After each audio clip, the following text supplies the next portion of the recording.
नमस्कार. मी पी.आय. कुंदन गावडे, पोलीस निरीक्षक, वैराग पोलीस ठाणे प्रभारी अधिकारी. वैराग पोलीस ठाणे येथे अकस्मात मृत्यू क्रमांक 76/2025 असा अकस्मात दाखल होता. सदर अकस्मात मृत्यूमध्ये श्रावणी राजेंद्र नरसोडे, वय वर्ष 17 आणि 3 महिने अशी मयत मुलगी होती. सदर अकस्मात मृत्यूचा तपास वैराग पोलीस ठाणेचे पोलीस हवालदार संदेश कृष्णराव पवार, बक्कल नंबर 2180 हे करत होते. सदर हा तपास ते करत असताना त्यामध्ये मयत मुलगी ही बार्शी येथे शिक्षण घेत असताना तिच्या एका मित्राबरोबर एक मैत्रीपूर्ण संबंध झाले होते.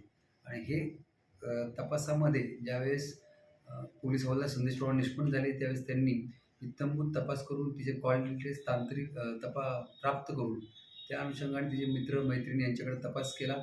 तसेच CDR ॲनालिसिस केले आणि कौशल्यपूर्ण तपास करून तपासाअंती त्यांना असं निष्पन्न झालं की यातील जी मयत मुलगी आहे ही जे मैत्रीपूर्ण जे मित्रासोबत संबंध होते ते तिच्या वडिलांना समजले होते आणि त्यांना ते नकोशे होते.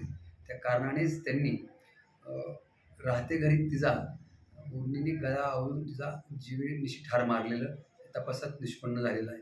सर्वप्रथम त्यांनी सदर मुलगी ही झटका आली, त्यानंतर ती धाराशिव हॉस्पिटलला नेलं आणि त्याच्यामुळेच ती मयत झाली असा एक बनाव केला होता. परंतु तपासाअंती सदर मुलीला तिच्या वडिलांनीच ओढणीने गळा आवळून ठार मारल्याचे वैद्यकीय अहवालावरून तांत्रिक तपास जो केलेला आहे त्याच्यावरून निष्पन्न झाला आहे.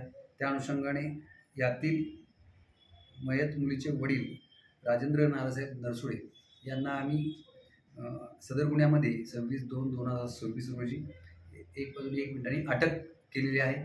आज अटक करून त्यांना माननीय न्यायालयात हजर केलं असता दिनांक 2 मार्चपर्यंत पोलीस कोठडी रिमांड प्राप्त केलेली आहे.